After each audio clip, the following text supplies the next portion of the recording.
Hey, good afternoon, folks. Well, afternoon for me right now.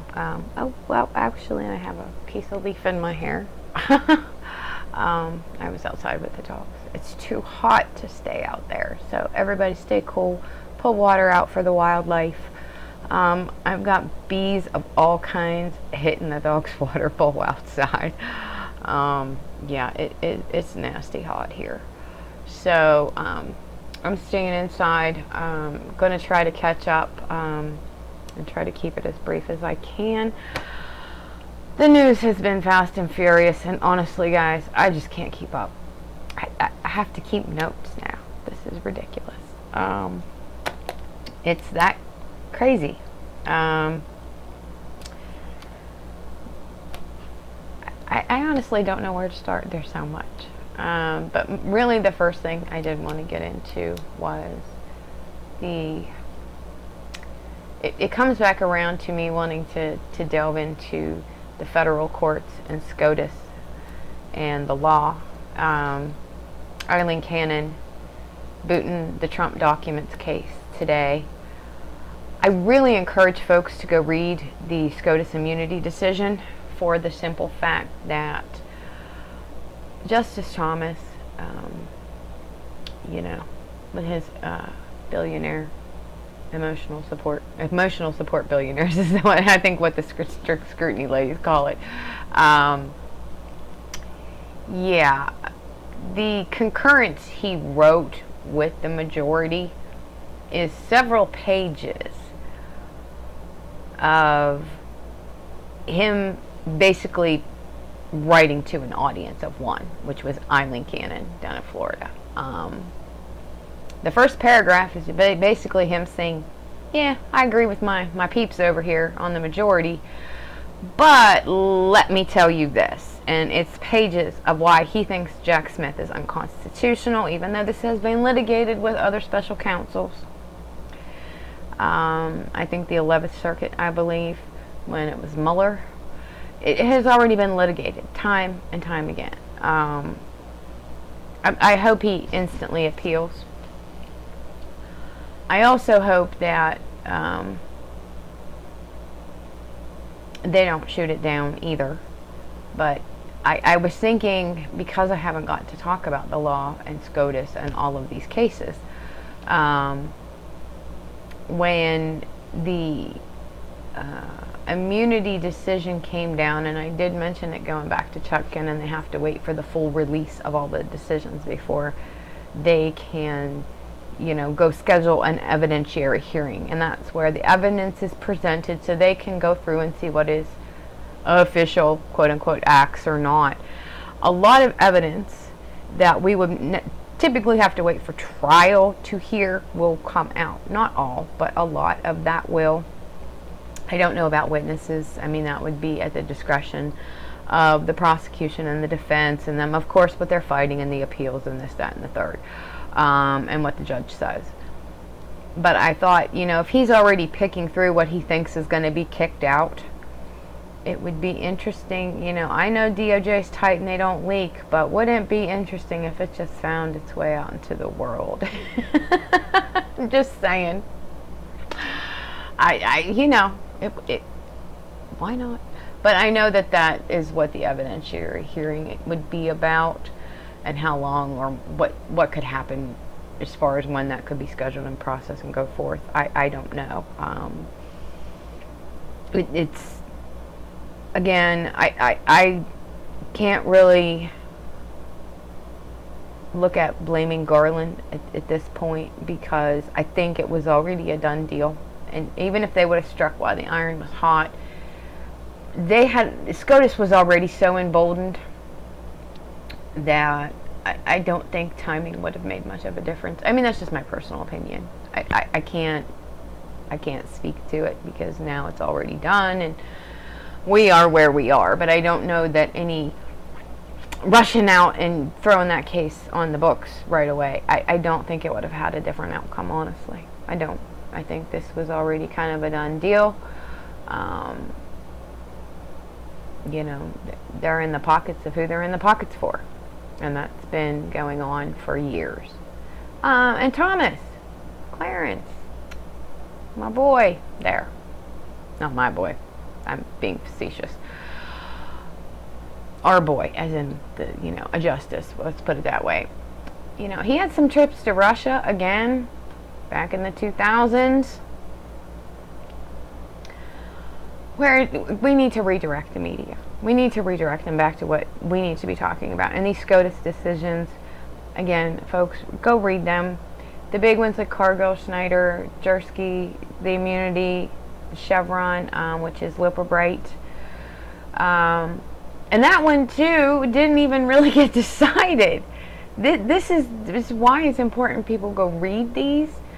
They brought this issue about a statute.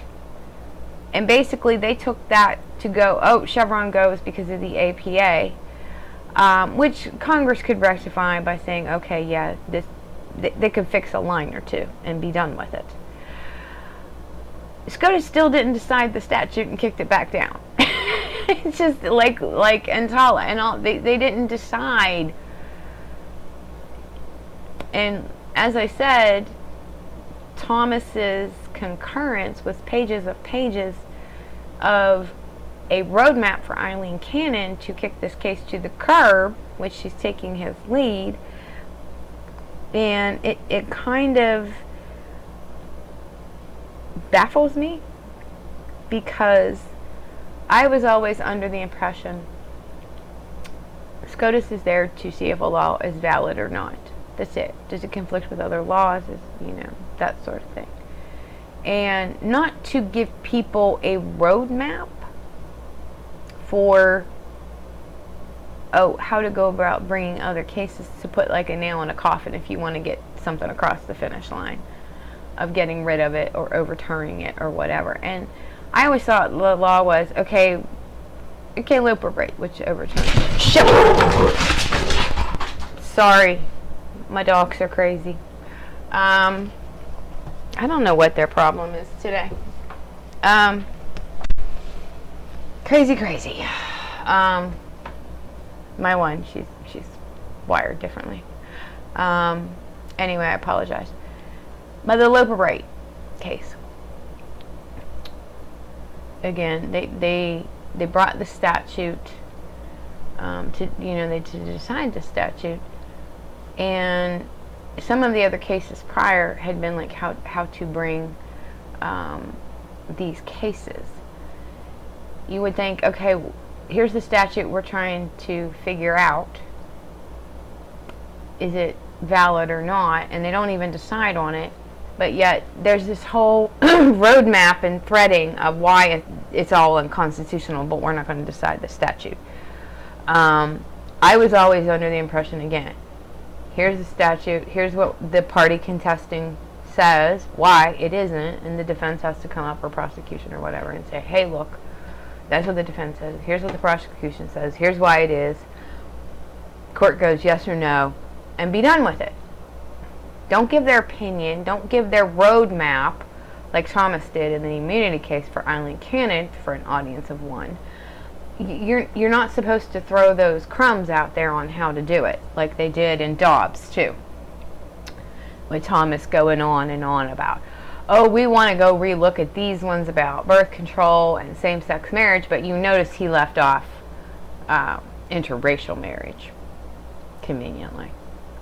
I'm just saying, to me, that's not what about the law should be. You shouldn't throw that out there, like giving people ideas. But I would say, again, here's where the other side flips the script. Okay, you're saying, she says in this case, special counsels are unconstitutional. Just in this case. But we had her that went over the Biden documents thing, and then there's Weiss, who's doing the Hunter Biden cases, which are ongoing. Just because that one ruling came down, there's other cases. There's still stuff about the gun charges out there. There's still stuff about taxes, even though he paid them, so I'm not sure what that's about. I haven't really dug into it, but he's a special counsel. Those lawyers could go do their lawyering and go, okay, look, she just ruled it's unconstitutional, and it could probably, if the 11th doesn't uphold, if the 11th doesn't uphold it, and Trump takes it to the Supreme Court, they could say, hey, special counselors are unconstitutional. According to Thomas, they are, threading that needle really thin through the law. Even though they've been on the books for years, but okay. And it was funding too. She's pulling on a lot of threads there. I think the opposite party should pounce on that. Okay, you can't charge Hunter Biden because the special counsel is unconstitutional. You can't, I don't know with the stack of federal laws there are, and I don't think things get wiped from the record, but, and I know Biden probably wouldn't do it, but he could challenge and say, hey, her was unconstitutional. He had no business writing all of this extra in the 300-page novel about his documents, when all he had to say was, no, there was nothing. Like 1 page for Pence. Boom, 300 for, I think it was, for Biden. He did that on purpose. To me, that's like a plant, but they could go after all the special counsels out there prosecuting. If it goes in the 11th, holds and says, no, Cannon, you're wrong, Trump's going to appeal it to SCOTUS. And SCOTUS is going to have to either kick it back one way or another. I mean, again, if the outcome does not benefit you, like when they overturned Dobbs, states started going and they got the signatures and they're getting the constitutional amendments, you flip the script. There was another one with like the EPA case. Well, it's not even so much, I mean, you could use the EPA case, but you could also use Loper Bright with the Chevron, saying, okay, we're not referring to experts. Well, all of these NGOs that are lawyered up to the hilt about, say, the environment, could go, wait, these regs aren't strong enough, or it's ambiguous. They could flood, I mean, because this side that wants all of the regulations torn down is flooding the courts with, oh, this isn't, but our side that wants those protections can also flood, saying, hey, look, these regs aren't, it's not that they're vague, but they're not strong enough, or they're ambiguous in a way as to their strength. I mean, they could flood the courts too, so you can have both sides doing it. Again, it's kind of like with Chevron too, they also kind of painted themselves into a corner, because even though they said, oh no, you can't refer to agencies if it's ambiguous and the experts, that means any law coming forth has to be so specifically worded. So if it's a Republican-led bill, it cannot have any ambiguity about it. I mean, they'll do it, but the other side can sue immediately, saying, look, Chevron, no, Chevron's gone, so this is ambiguous. And so they're going to have to be so very darn specific. And the bad part about that for them is then they have to go into the record where they stand. And we all know what that is. Project 2025. Everybody, I saw a post saying, it was just hysteria. And it's an if, and it may happen. And I don't think they actually read it, because some of those actually were tried by Trump in his administration, Schedule F, about getting rid of the federal employees, but it was held up by the courts. And it didn't, and the backlash to it, to stymie that. But they already tried that once. It's in Project 2025. It was tried. There's other stuff in Project 2025 that is already in some form or fashion instituted in other parts of the country, like Texas or Florida. Especially about healthcare for women and abortion rights and stuff like that. It's in there. It's already out there in the wind. They just want to make it go national. So I, again, strongly urge people to read the SCOTUS decisions. You don't have to be a lawyer. I'm not a lawyer. I read them. And Project 2025. I know it's long and boring, but it is frightening.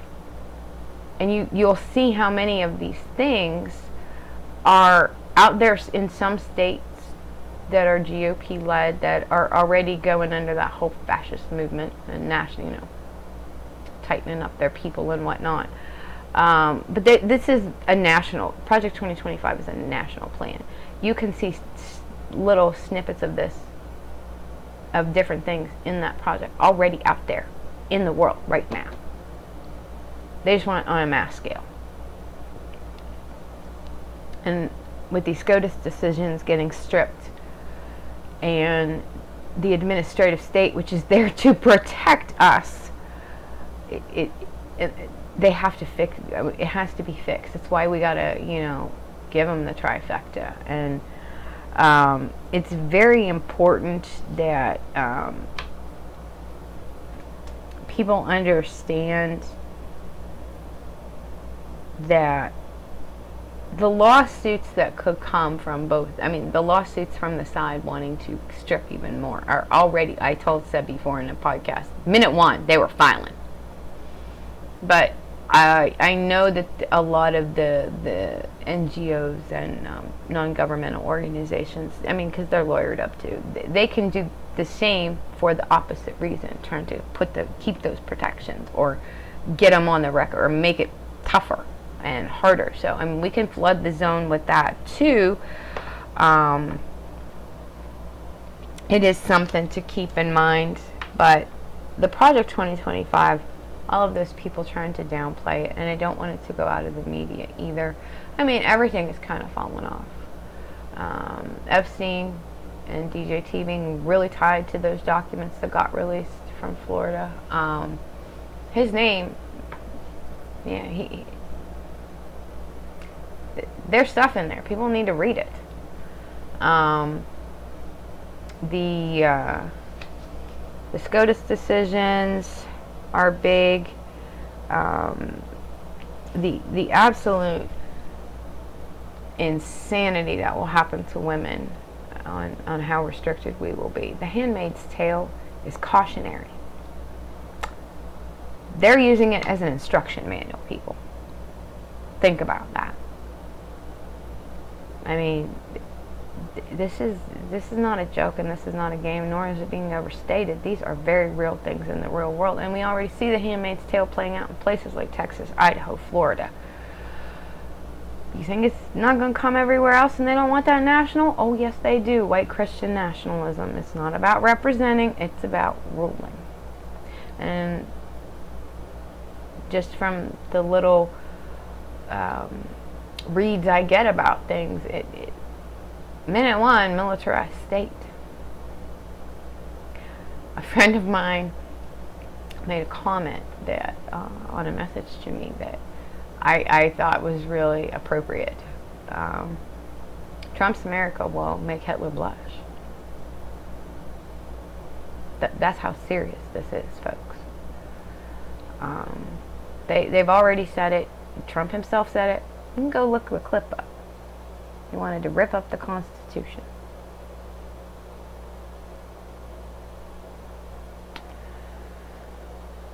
And if you think he's not a puppet, look at all the people puppeting him now. He had amateurs when he was around the first time. Now he's got the pros on his team. That was just a dress rehearsal, let's put it that way. Now they got pros, and they're like, no, we're going to do this right this time. So that's what they're doing. They're already lawyering up to try to challenge the election before it even starts. They're the ones that don't want democracy. Because if you go vote and you have a choice as people, as we as individuals, they don't want that. That's why I keep telling everybody gets to vote. That other, 40% that doesn't, get off your ass. You may think that line, oh, I don't do politics. Well, politics is going to do you. They are. Politics will do you whether you do them or not. And the laws those politics bring in directly affect you. So, get off your ass. Blue up and down the ticket.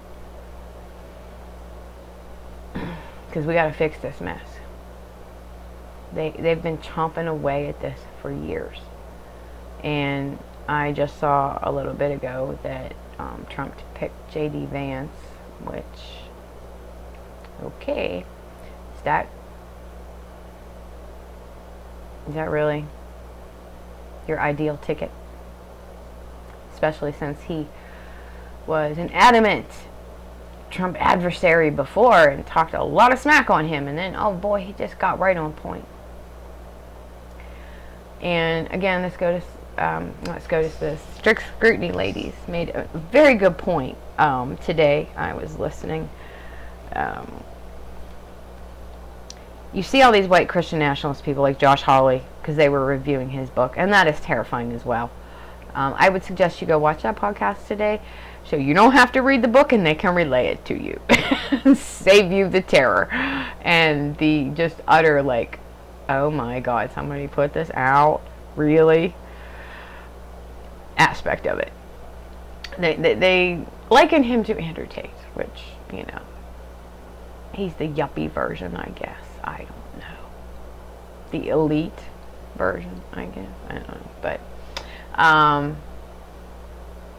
it is striking stuff, because you notice that all these Christian nationalist movement folks, their wives are out in the world doing something. I mean, you could say Jenny Thomas and J.D. Vance, and Josh Hawley's wife just argued in front of SCOTUS. If they're so about women being in their place, why are they out in the world doing this? It's kind of a little hypocrisy, and I always thought that. And they brought up a valid point that I didn't know why I didn't catch it myself. Me, who's always about flipping the script. They're fine with their women out in the world doing working, quote, things, or advancing certain things, or advocating, or whatever for certain things, as long as it's that white Christian nationalist movement. That's why they're fine about them being out in the world, or arguing in front of SCOTUS, or working, quote unquote, or doing whatever they do, because they're advancing that white Christian nationalist movement. And J.D. Vance, don't let the veneer fool you. He's a half-assed writer. One of those money types that, like Peter Thiel and stuff like that. I mean, they're just all on some weird trip about power, and they're generally not great people when you look underneath and you get that vibe. I mean, honest to God, I'll be frank with you. I always just found him he had a creep vibe about him. Just, you get those people, even on a screen on your computer or the telly or whatever, you get that creep vibe about, you know, like, ooh, I wouldn't want to be in a room with that person, because there's just something off. He's one of those people. I mean, Trump is too, so I guess they're a match made in heaven. But and I mean, that's not because of all of this, you know, the last 8 years, whatever. He always had creep vibe, even back in the 80s, and I hated when they put him in movies that I like Wayne's World and stuff like that. It was like, oh my God, please just don't ruin it. I was having fun. He just has an ew vibe about him that just, I don't know, maybe it's just me. It's a personal thing. People's vibe really affects me in that respect, when they just ooze this sort of character, I don't know, or this presence about them that they carry. People pick up on that. I'm just saying. So there's been a lot of news that it's really hard to keep on following, but I would suggest that folks do look into the SCOTUS decisions this year, the big ones. They're towards the end. If you read them and you see how they connect together, it is frightening, and I don't know why it is not in the news every day. I don't know why Project 2025, I know the events of this weekend have been overshadowing, but I also see a lot of people, again, violence is never condoned, because once you go violent, then people start rallying to your cause. And granted, it's not our side and we have to do the peaceful protesting. I do see a lot of people that are already kind of like over it, like in the sense that we're so used to this playbook of another crisis and another crisis and another crisis that it's just like, Okay, this is another one. Let's go to the next one. I mean, that's, I think, where a lot of people are at. And I'm saying everybody, of course. I'm just saying, from what I'm seeing on the socials and whatnot, I just see a lot of people being like over it. Like, he's fine. Okay. Yes, it's a terrible stain on our country. And it's a terrible stain that violence had to happen this way and people lost their lives. And I hear everybody talking about Trump. I don't see anybody talking about them. I see, individuals, people who are sharing it on their socials and whatnot. But as far as politicians, I mean, they might have said condolences or something, and then boom, it's gone. Like, it cost those people. It cost one man his life and caused other people, serious injuries. And if somebody in their own group of, followers or whatnot felt the need to go do that, which of course it is wrong, but maybe they should look back and question themselves as to why someone of their own, perhaps, group, which we don't know much right now, but it seems that he was running in those circles, this individual, that someone of their own group decided to turn on the group. Maybe they need to start to take a look again, introspection, and ask why. And if you look through history, those who these attempts have been had on were always people, and then later years you find they did some shady stuff under the table.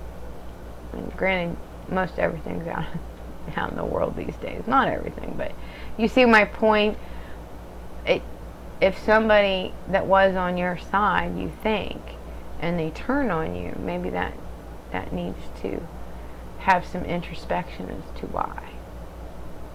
I mean, you can sit there and blame the person or break it down or criticize or critique it all you want, but it starts with a reason. Everything starts with a reason. And that's why we need to, do our part and be peaceable. And do not, people, don't let this defeat you. Don't let it deflate you. Like, oh, they're bullying. They're going to bully. We've watched them bully for years.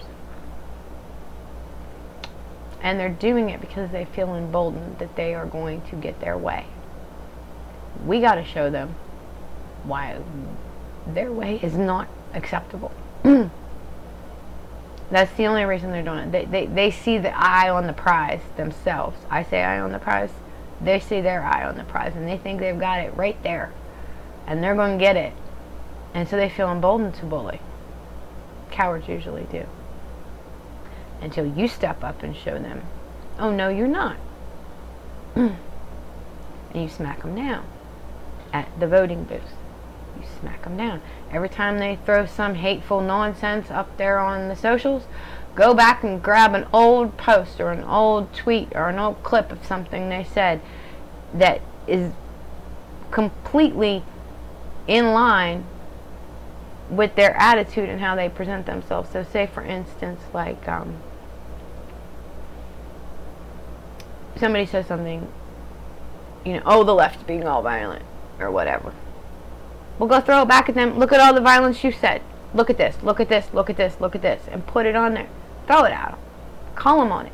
Like, you can't sit here and say we're being violent. We're not the ones out there doing violent things to people.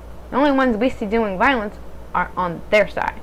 So you find those clips. You find those tweets. You find those statements. And you throw it back at them.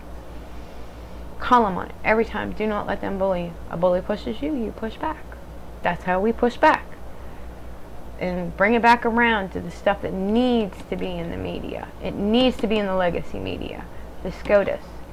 The judicial reform. Because Eileen Cannon obviously is a clear and present example of why we need court reform.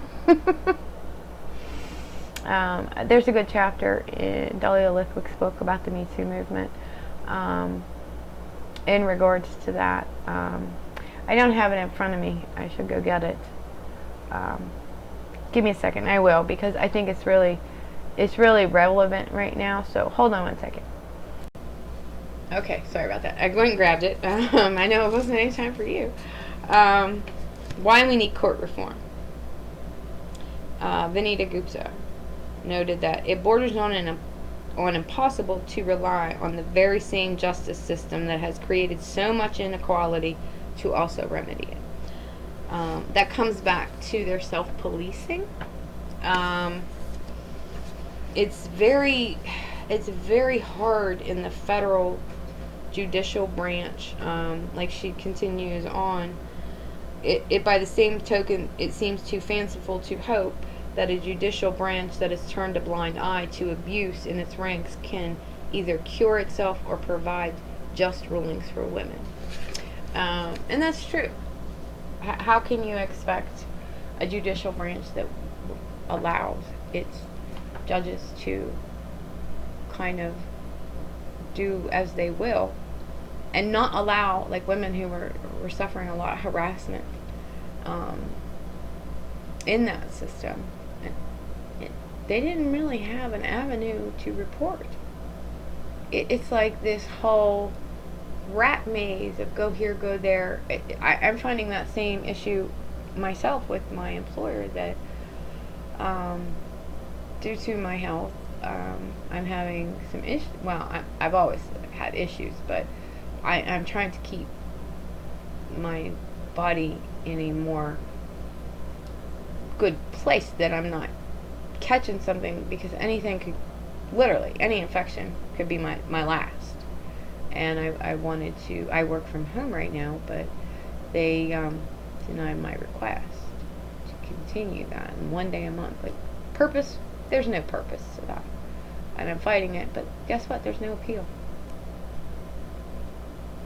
My clients can appeal till kingdom come, but I can't. Because they make it this Byzantine maze of, oh, go file this complaint, or go do this, or go do that. Everybody else has an option, but the employees don't. And these are things that need to change across the board. There needs to be a lot of reform with the courts, SCOTUS, Congress itself. I mean, some of the just out there and most incendiary comments that have come out of the far extreme radical right since this weekend have been stuff that 15 years ago would have got, one statement would have got somebody booted from the Congress. They all preach about decorum, but they don't have much themselves. And it's that whole self-policing, and you have to have a certain amount of votes. Well, when you've got a whole bunch of bandits that you've allowed in the door who have alternative ideas about how the government should run, well, they're going to circle those wagons. And you can't get enough votes because you let the bad guys in the door. I mean, not them specifically, but the voters have let the bad guys in the door. So if you want that stuff out of your house, the people's house, and you want the circus to stop, yeah, well, they should vote on that and boot them. But they won't, because they circle the wagons, and you need enough votes. And that should not be our only option. Because when you get people with of not good character, let us put it that way, and the virtue that is written into our Constitution, and they get in the door, it is, again, pulling teeth to get them out. And the self-policing goes out the window, because now you already have more on that side that can shelter their own and keep that circus going, when the circus should have been out of town a long time ago. And voters need to step up and get wise to the shenanigans they're playing, because they are not about helping you. They're not. The right, they're not about helping you. They're about helping themselves. And I'll give you an example. Where I live, the rep who is for our area and our district is Republican, and he's on the MAGA crazy train. And he's elected, okay. It always really, I like seeing numbers, and I have to go back and look at them. How many people didn't vote for him? Election to election. Or whatever. I would be curious. But the letters I get back when I'm writing something in protest of what he's supporting, it's always, I don't like, especially about healthcare for women and abortion and whatever. He's always writing about what he thinks. And just because you got voted in doesn't mean that's what your constituency thinks. And he's not coming back to ask us. And I get that notion in the letters that I get back about the environment. Same thing. It's just some woke agenda, Okay, it's almost 100 degrees here today. People like, yeah, no, it's not some woke agenda. It would be nice if it was, then we could just tear it down and start again, but it's not. But in how he doesn't believe in electric vehicles, even though electric vehicles in the long term are cheaper than gasoline vehicles, because you don't have the same maintenance, you don't have the same upkeep, and it costs you less to fill them, charge them up than it does to fill up your tank of gas. It's like, make it make sense in the long term. And the prices have come down so much that, and other, it's not just Tesla, you got Ford and all the rest making them too, that now they'll come down. The more people buy them, the more the price comes down. And they're way cheaper than even though they were 2, 3, 4 years ago. And they're more cost effective. But he says that's just terrible. We need to just destroy our environment, rape the planet, because that's what he thinks. Okay, you're not elected to think your way. And that's what people need to remember here. Politicians are elected on the platform they supposedly support and whatnot. And here, they're just going on about what I'm seeing that, and it's directly, it's that emboldened thing again. They're telling you, I'm voting for what I think, not what you think. Not for what the vast majority of my constituency thinks. And maybe they think because they're there, that's what their constituency think, but because he's not listening to them, or nobody's bothering to talk to them, or say to them, hey, we don't agree with this. So that's why I said a lot of politicians got a bit of an ego about them. And just because somebody did vote for you doesn't mean that that's the only person you represent. You represent everybody in that area, whether they voted for you or not. And you have to take that into consideration. And if you're just voting on what you think, then you don't need to be in our house, our people's house. And ours does that. That's why I said primary these fools. Republicans, radicals, they don't care about you. If they cared about you, you would have bills to, or you would have bills go through the Congress that actually benefited you. When's the last time anything benefited you? Why are you voting against your own interest? It makes no sense. I just see a lot of that, and people not correlating and not recognizing. No, I'm not saying you gotta vote every time, but when they actually come out and said, I believe this way and that's why I'm voting that way, then no, you're not representing the people, you're representing yourself. And look at that from your politicians. Seriously, call them, write them, email them, sign a petition, do whatever.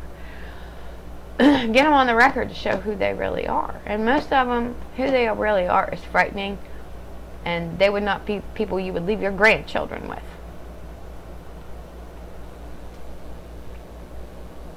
Think about it, people. Just think about it. We're kind of in the end game here. Really. I've said it before and I'll say it again. It's important to do your own homework.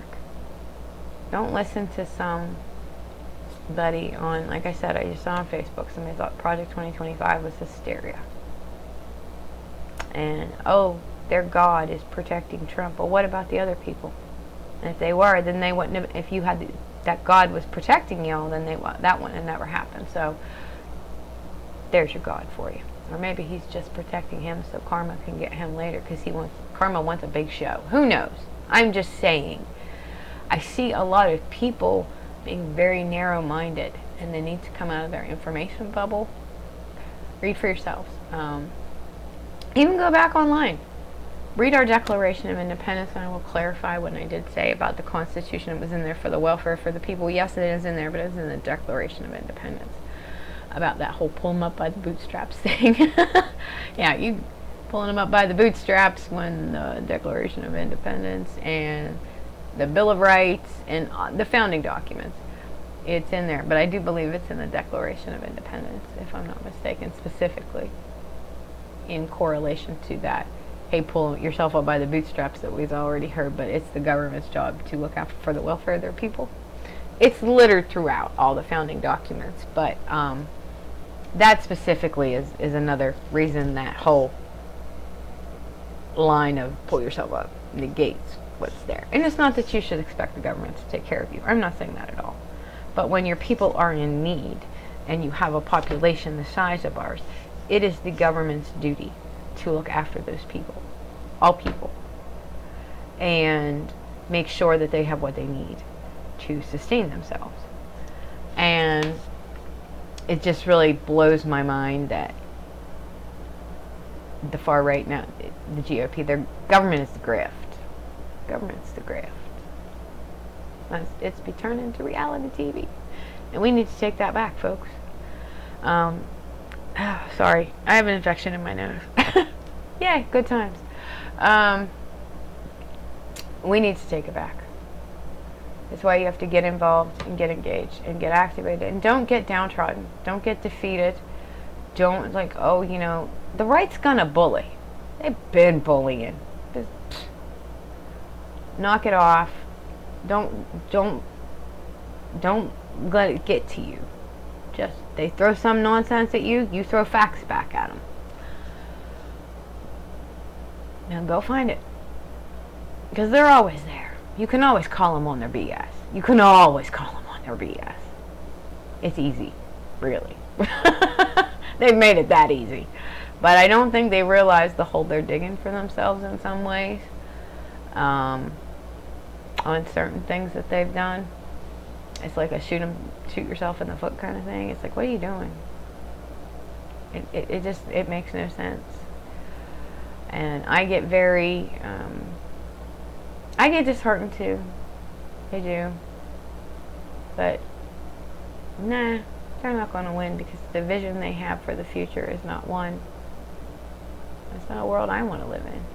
And if you don't think it's coming for you, again, can't say I don't do politics, because politics will do you no matter what. So, I will leave you with a little statement from MLK. It's a little paraphrasing. My writing's terrible. It is no longer a choice between violence or nonviolence.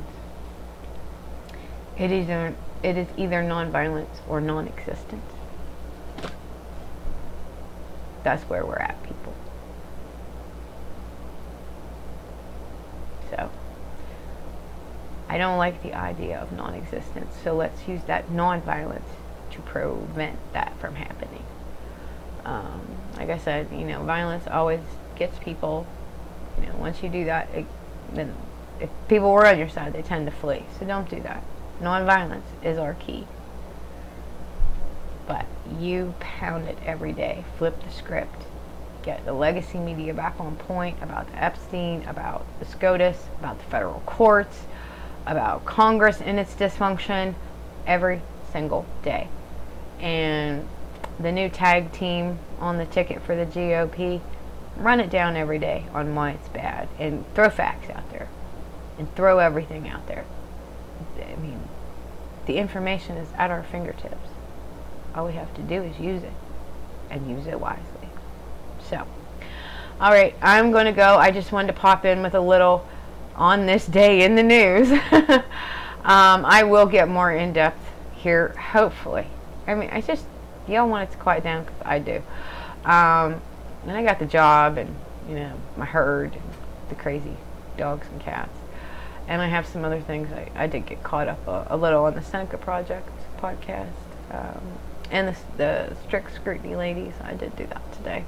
I have a couple other ones I want to catch up on. I would highly suggest folks go check out Heather Cox Richardson on her YouTube page. I do believe it's on her Facebook pages too. You can link to it there.